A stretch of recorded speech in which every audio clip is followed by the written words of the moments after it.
Welcome to Finding Hope, the End to Suffering. Hosted by psychologist, author, and co-founder of the Colorado Institute for Conflict Resolution and Creative Leadership, Dr. Barry Weinhold, with national radio host, award-winning producer, and inspirational speaker, Patricia Raskin.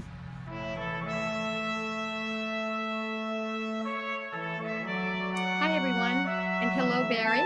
Welcome to Finding Hope, the End to Suffering, the series created by Barry Weinhold, who's been a psychotherapist for many years and has written 77 books on the topic.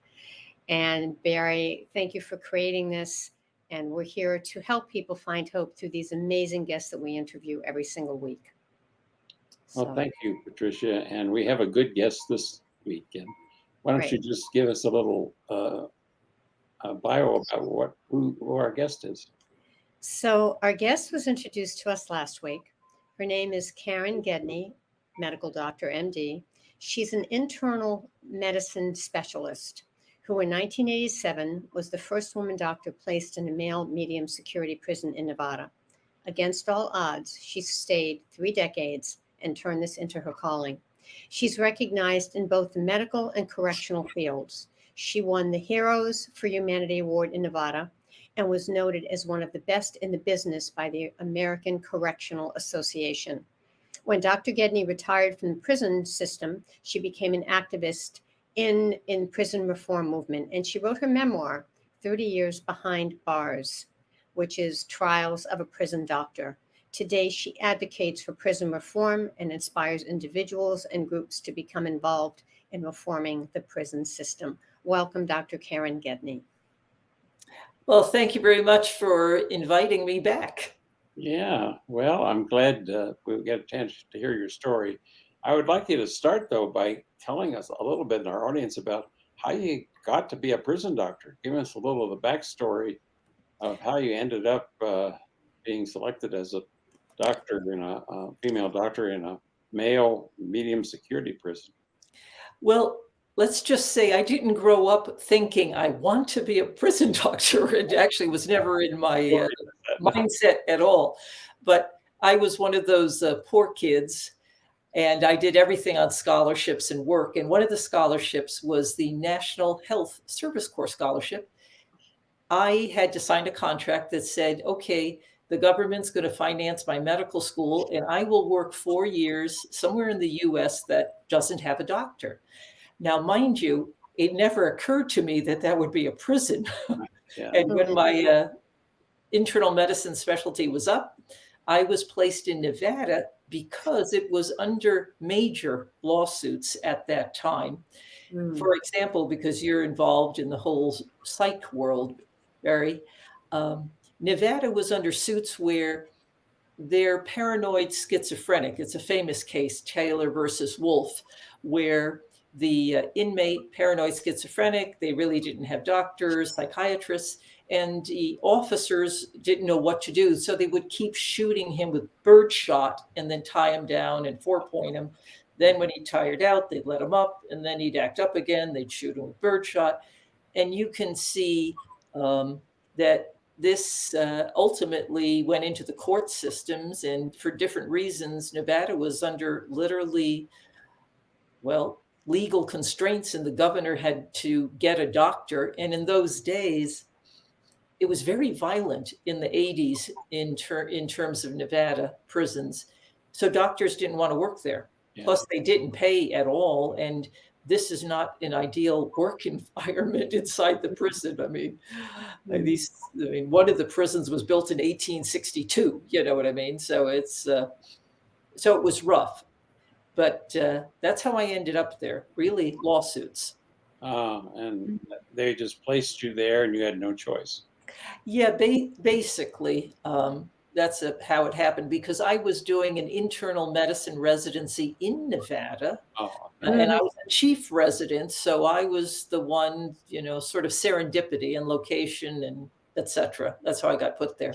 Yeah, and also I read in your book that the prison was only about 20 minutes from where you lived, so you didn't have to move. Yeah, and for me, it was like, partly it was like, oh, yay, I don't have to move. Yeah.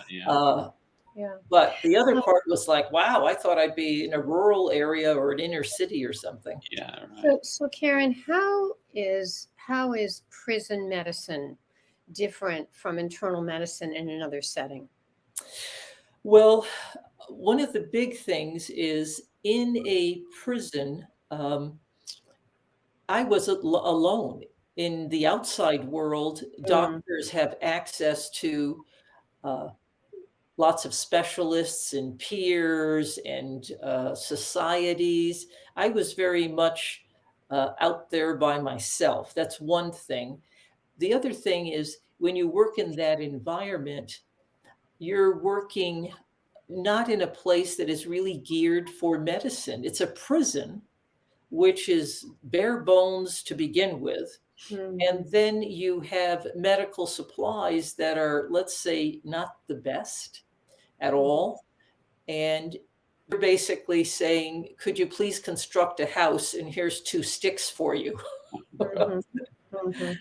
And but on the other hand, you're in a unique position because your patient cannot go anywhere, so they can't doctor shop.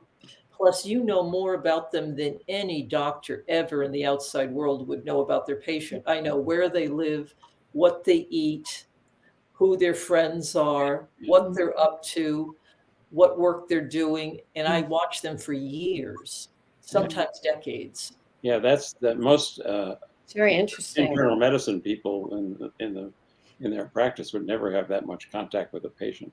No, or that much power. Power as well. Right, contact and power. So since you were the first as a female doctor in a medium security prison for men, talk a little bit about the unique challenges you had that had to face. I mean, I know I read your book, so I know something about the unique challenges that you had no idea you were getting into when you signed on.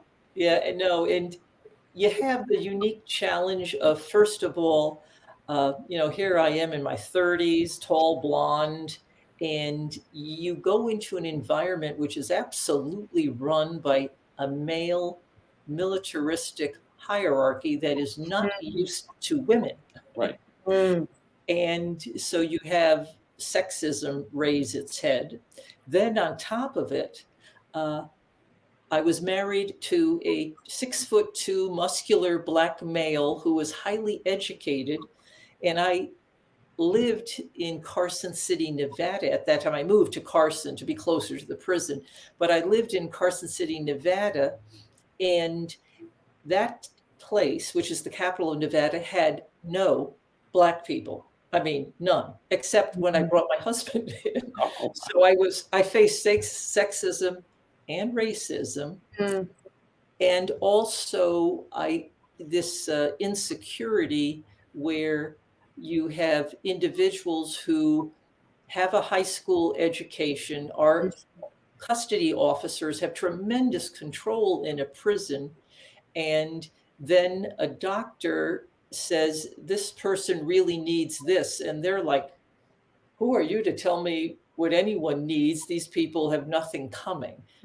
Those dynamics were tough for me because I had never, to me, I was involved in hospitals where they actually valued a doctor.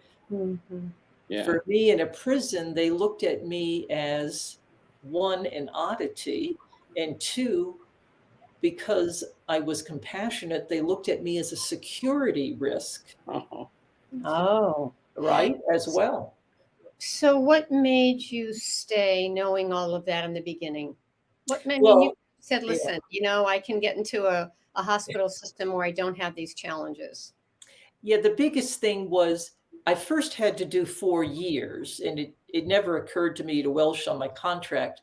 But in my second year, I had an event which changed the whole way I sort of almost looked at the world. And that was on Friday the 13th, I was taken hostage. And Barry, in your prior episode a week or so ago, you said that you talked about veterans. And this gentleman who took me hostage was a Vietnam vet, a Marine, who had killed a police officer, had been on death row, and then in the 70s was flipped because of the Supreme Court, then came off death row. He was a life without. That means a lifetime in prison, no possibility of parole whatsoever. But he was on my medium security yard, and he took me hostage. And he really did that more than anything out of one, hopelessness, and that mindset of almost suicide by cop, forcing their hand to do whatever damage to me he could to get himself killed.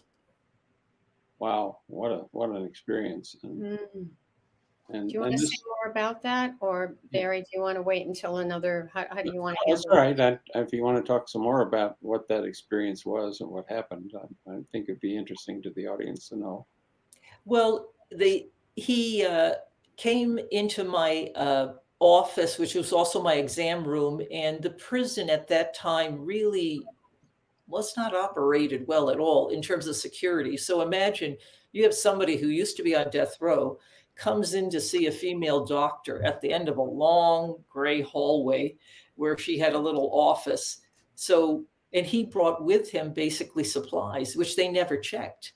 He brought in a bag with him that had a buck knife, not a shiv or a make-believe made-up knife, but a true buck knife. He had brought in ropes, which he had made out of T-shirts, a carton of Camel cigarettes, Junior Mints, antacids in pot. I remember everything he brought in. It's in my memory banks. And when he came in, he sat down and he said to me, "You know what day it is?" And I looked at my calendar and I said, "Friday the 13th. And you already know, like, uh-oh, something's bad. And he said, "At midnight, you're going to watch me die." And I sort of was trying to get up to get out of my room. And then because he's a trained combat vet, his hands went and just like rotated my neck around my head. And I went over my desk, slams the desk into me. And he closed the door, and, then I'm hostage. And the whole event of being hostage lasted over 10 hours. 4 hours into it, I was raped by him. And people will say, "Oh, what did you do?" And in my mind, up to those 4 hours, I was like, "I can take him. No, I can't. Yes, I can." That was the most horrible 4 hours, because it's sort of like, you're going to be hurt and how to get out of it, but you can't. And if you fight, then I'm going to be fighting against a Marine vet who outweighs me, outmuscles me, and is armed with a buck knife. That's not going to go well. No. So I made the decision, and actually it was a good decision for me on one level. I decided, if it's going to happen, I'm going to be in control. And so I basically said, "All right, if you're going to do it now." And I literally shut off my mind, almost dissociated from myself. And I was raped. But I also felt I'm not going to show him one speck of emotion. This is how I felt I had control. Mm-hmm. I dictated when. I dictated how, in terms of he was going to get nothing. And then after that, the tension in the room went from 100 to 2, because that's what happens with guys with sexual release. And then he started smoking pot. Oh, jeez. And then another 6 hours of stuff goes on and negotiations. And a SWAT team got me out, where they sledgehammered. How did they know? How did the SWAT team know? Well, in the prison, the custody knew I was hostage. Okay. All right. They knew that immediately. My nurses knew it immediately. The inmates in my infirmary, actually, there were some inmates in my infirmary who wanted to storm the room, and custody had to keep them back. They wanted to protect me, but I was locked in a small, office. And the prison had such poor security, they did not know if they even had a key to my office. Oh, wow. It's like Barney Fife type prison. Yeah. But And the negotiation was also extra weird because the sheriff, who was the negotiator, later told me that he was the boyhood friend of this particular inmate. Oh They my. grew up together. Okay. Oh my. Yeah. And yeah, it was so wild. But the prison director made the decision to call in a SWAT team from Reno, like another city in Nevada, because Carson City really, one, didn't have a SWAT team, and the custody officers were never really trained at all what to really do with hostage stuff. I mean, they really weren't trained. So a SWAT team got me out and they analyzed the building and they realized that one of my walls, which was facing the outside world, I mean, outside the prison, was outside the air. They realized it was on the bottom was a kick out panel. So they ended up like at 10 or 11 o'clock at nighttime when it's pitch dark and I've been freezing for hours because they turned off the heat in the building. They put on these brilliant lights where when it happened, I realized, something bad's going to happen. And I sort of was dropping to the floor to get to like the room's small, but a corner, just like a reflex. And then they actually sledgehammered a hole through that wall, tossed in a concussion grenade. And I literally felt like the whole room expanded out and collapsed in. And I thought in my head, poor Clifton, my husband, I never even gave you a baby. I really thought that was like the last thought going through my head. Sure. And then I realized there were these little pop sounds, very like poppy sounds, in that they were basically got in through that door and blew the inmate away about 2 feet from me and killed him. What a terrible experience.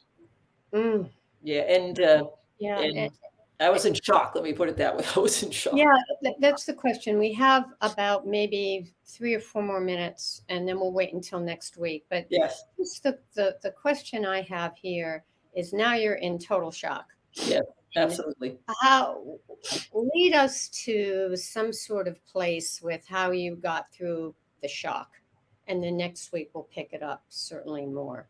And we'll look at the longer term effects of this. Right. Yeah. Right. Well, the biggest thing for me with shock was that I have to say that when I grew up, I was not trained to be a victim. I was trained to be the kid that you fall out of the tree, you just get up. So what if your leg's broken? Just get on with it. That's what saved me as going through that event. It never occurred to me to be a victim. Yeah, but I knew I would have to do things to heal myself. But you didn't do that right away. Your first reaction was to get up and carry on. Yes, yeah, and when I left, I shut people out. Like the EMTs wanted to take me away. I was like, no, like go away. And my husband was there. They had called him. Poor Clifton had to wait for 10 hours to see if I'd come out alive. And, he grabbed and hugged me and, he was like my rock, right? So that helped me. They debriefed me shortly, which means the warden asked me some questions, but I didn't even want to talk to them. You know what I mean? I just wanted to go. Sure. And then when I got home, I actually took a hot bath, and that's when I cried to like get some of that emotion out. Yeah. And I had so much adrenaline that night. There was no way in the world I could sleep. And I did what my German mother trained me. I scrubbed and cleaned every floor in my house that night because I had to do something, to get that energy out. Oh, amazing. Barry, comment on that for a minute. I know we have to close, but comment on that reaction of the scrubbing the floor and staying active. Well, actually, I want to back up. It's a coping mechanism. I just want to back up a minute and say that when people are in shock, one of the ways that they can come out of it is if they have physical contact with somebody else. And when your husband hugged you, right? That was the first step in moving you out of your shock state. Yes. I felt safe, but Yeah. then I had all this adrenaline that I had to get out of me, and for me, it's always been activity. So Yeah, Barry, that was really a healthy response. it on was. Karen's Yeah, part that was to great. clean and do all of that. Yeah, Yes. I mean, Yeah. anything you can do to kind of that's productive, that at the moment afterwards, there's this kind of fear that it's gonna drag you down, and you will become immobilized. And so the only thing, the best thing you can do right after that is mobilize yourself. Obviously, you did. You took a shower. You got yourself mobilized to scrub the floors. Right. That is a very positive coping mechanism to deal with trauma and shock. Right. So, And so what we're going to do, in the next 2 weeks, as we talk to Dr. Gedney more, is we'll talk about, what were the symptoms of the rape? What were the long-term effects of this prison rape? And then, how do you help inmates find hope? And through this, we'll talk about her thoughts about prison reform and how she's helping others. So that's going to be in our next 2 segments with Dr. Karen Gedney, who's the author of 30 Years Behind Bars, Trials of a Prison Doctor. All right. Dr. Gedney, thanks so much. And we look forward to hearing from you in the next couple of weeks and hearing more about this and how you got through this long term, not just short term. Barry, anything to add? no, that's good. Good place to wrap it up for this week. All right. Thanks so much. We'll see you next week, Thank you. everyone. I'm Patricia Raskin with Dr. Barry Weinhold for Finding Hope, the End to Suffering. And our guest is Dr. Karen Gedney, and we'll be with Dr. Gedney next week as well, in the week after. This episode was brought to you by the Colorado Institute for Conflict Resolution and Creative Leadership. Find out more about these resources at weinholds.org. Dr. Weinhold is the author or co-author of 75 books on psychology, including his latest book, Get Real: The Hazards of Living Out of Your False Self, available on Amazon, Barnes & Noble, and more. Patricia Raskin is the host of the nationally recognized program, The Patricia Raskin Positive Living Show, and is currently heard on voiceamerica.com, Apple Podcasts, Spotify, and more. New episodes of Finding Hope, the End to Suffering can be found every Wednesday. If you like the show, please leave a review and give us a rating.